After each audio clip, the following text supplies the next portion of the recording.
Welcome back, Towners. Today we're going to make some zucchini ravioli. Let's get it.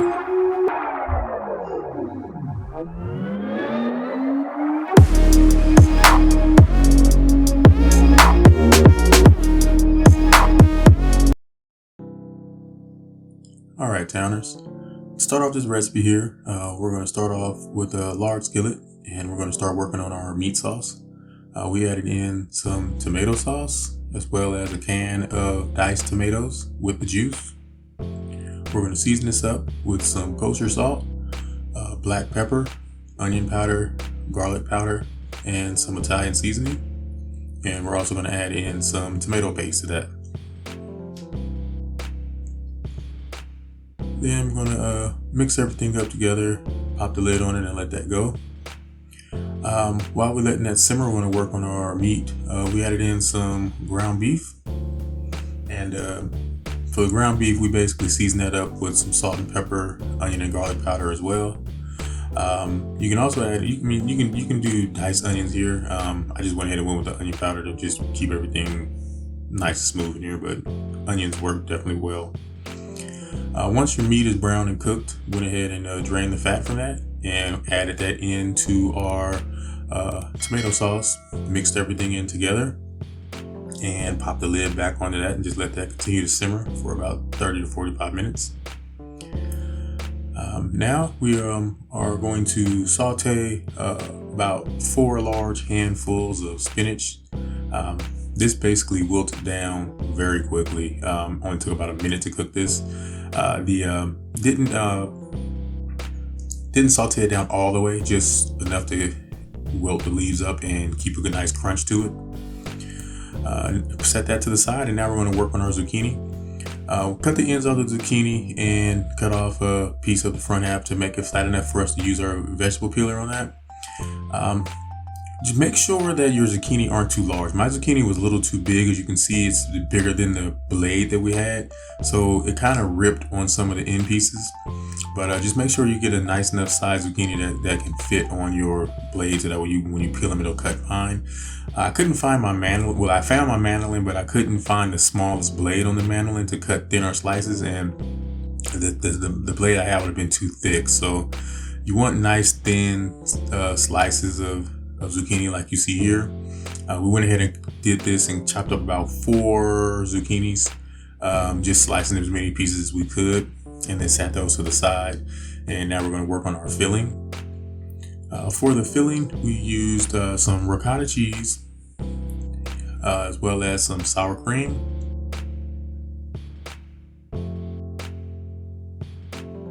Seasoned it with some salt,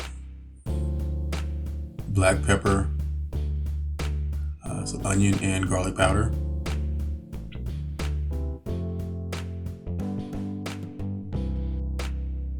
We added in some parmesan cheese as well as some mozzarella cheese. And then we added in our sauteed spinach. And then we went ahead and tried to mix all this together in this little small baby bowl. Not sure why. I thought everything would fit into here, but went ahead and got a larger bowl. Dumped everything into that and better able to mix and combine everything. Just mixed everything all together. And once we have everything mixed together, we're now going to start assembling our ravioli. We took 4 slices and basically laid them down in a cross pattern and put the filling into the middle and started to fold this over. I was trying to figure out what was the best method to fold these so that way we wouldn't lose any out of the middle. But it seems like the best option would have been is to fold the bottom one first and then just go on a circle pattern around the outside to fold them so that way you can get all the seams on it.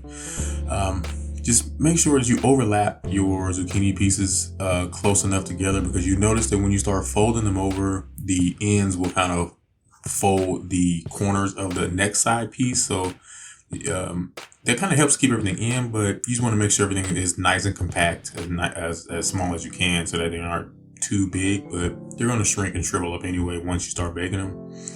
I realized a couple of them into it that I didn't add an egg to the mixture. So went ahead and added an egg to it and just continued with the assembling process of making the ravioli. Now we took our baking tray, sprayed it with a little cooking spray, and then put down a layer of our meat sauce into the bottom of the pan.